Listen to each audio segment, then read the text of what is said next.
মই অতি দুখেৰে ক'ব লাগিছে যে আমাৰ অসমৰ সম্পদ আমাৰ অসমৰ সাংস্কৃতিক জগতখনক উজ্বলাই ৰখা আমাৰ অসমখনৰ নাম ভাৰতৰ ভিতৰত তথা অন্য ৰাষ্ট্ৰৰ ভিতৰত দাঙি ধৰা জুবিন দা আমাৰ সকলোৰে কলিজাৰ টুকুৰা আমাৰ অসমৰ কলিজাৰ টুকুৰা জুবিন দাৰো আমাৰ মাজত নাই আপোনালোকে সবেই জানে যদিও আমি জুবিন দাৰ মৃত্যুটো অতি সহজে মানি ল'ব পৰা নাই কিন্তু মই আজি আপোনালোকৰ লগত আলোচনা কৰিম জুবিন দা আমাৰ মাজৰ পৰা আজি কেনেকৈ বিদায় ল'ল মানে জুবিন দা মৰিল কেনেকৈ আৰু ইয়াত কি কাৰোবাৰ গাফিলতি আছে নেকি সঁচাই জুবিন দা স্কুবা ড্ৰাইভিং কৰিবলৈ গৈ মৰিছে আৰু স্কুবা ড্ৰাইভিং কি এইসমূহ বিষয়লৈ আজি আপোনালোকৰ লগত মই আলোচনা কৰিম তো বলক আমি আমাৰ সম্পূৰ্ণ কথাখিনি আলোচনা কৰোঁ তো জুবিন দাই নৰ্থ ইষ্ট ফেষ্টিভেল যেটো ছিংগাপুৰত অনুষ্ঠিত হৈছিল তাতে জুবিন দাক নিমন্ত্ৰণ কৰি লৈ গৈছিল তাতে যাই পিনে নৰ্থ ইষ্ট ফেষ্টিভেলত জুবিন দাক তাত যেটো প্ৰগ্ৰাম হয় সেই প্ৰগ্ৰামত অংশগ্ৰহণ কৰিবলৈ লৈ গৈছিল এতিয়া মোৰ কিছুমান কোৱেশ্চন আছে ইয়াত যে জুবিন দা এজন অসুস্থ ব্যক্তি আছিল গতিকে সেই অসুস্থ ব্যক্তিজনক যি লৈ গৈছিল যে মহন্ত দাস আৰু কোনোবা যিসকল ব্যক্তি লৈ গৈছিল সেই সকল ব্যক্তিয়ে যদিও স্কুবা ড্ৰাইভিং কৰিবলৈ দিছিল তেতিয়াহ'লে সিহঁতে সেই সময়ত ক'ত আছিল আৰু জুবিন দা যে আমাৰ অসমৰ ইমান এটা ডাঙৰ সম্পদ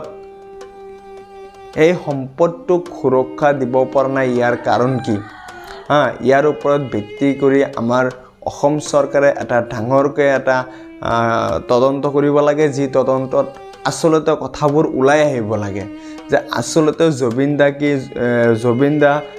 হাৰ্ট এটাক কৰি স্কুবা ড্ৰাইভিঙত মৰিল নেকি কাৰোবাৰ অৱহেলাত মৰিল আৰু স্কুবা ড্ৰাইভিং হৈছে যে স্কুবা ড্ৰাইভিঙত মানুহে সদায় প্ৰশিক্ষণ লৈ পিনে স্কুবা ড্ৰাইভিং কৰিব লাগে এতিয়া স্কুবা ড্ৰাইভিং কি কথাখিনি মই আপোনালোকক বুজাই কৈছোঁ যে মুখত অক্সিজেন মাস্ক মাৰি তাৰপিছত এই আপোনালোকে ফিল্মত যে দেখা পায় জলপৰীসকলৰ ভৰিত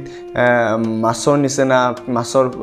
ফিচাৰ নিচিনা কিছুমান এটা পাতল চাট লগাই তাৰপিছত পানীত সাঁতোৰা তাৰমানে পানীৰ তলৰ মনোমোহা দৃশ্য পানীৰ তলৰ মাছ পানীৰ তলৰ প্ৰাকৃতিক দৃশ্য এইবোৰ দেখিবলৈ স্কুবা ড্ৰাইভিং কৰে আৰু তাতে সদায় আপোনাৰ অক্সিজেন সিলিণ্ডাৰ লৈ যায় যে যাতে পানীৰ তলত বহু সময় থাকিব পাৰে আৰু এইটো কাম সদায় প্ৰশিক্ষণ কৰা ব্যক্তিয়ে কৰিব লাগে আৰু যিসকল ব্যক্তি প্ৰশিক্ষণ কৰা নাই সেইসকল ব্যক্তিৰ লগত সদায় সিকিউৰিটি সেফগাৰ্ড হিচাপে মানুহ থাকিব লাগে এতিয়া আমাৰ জুবিন দাৰ লগত কোন আছিল এটা হয় সেই সময়ত মই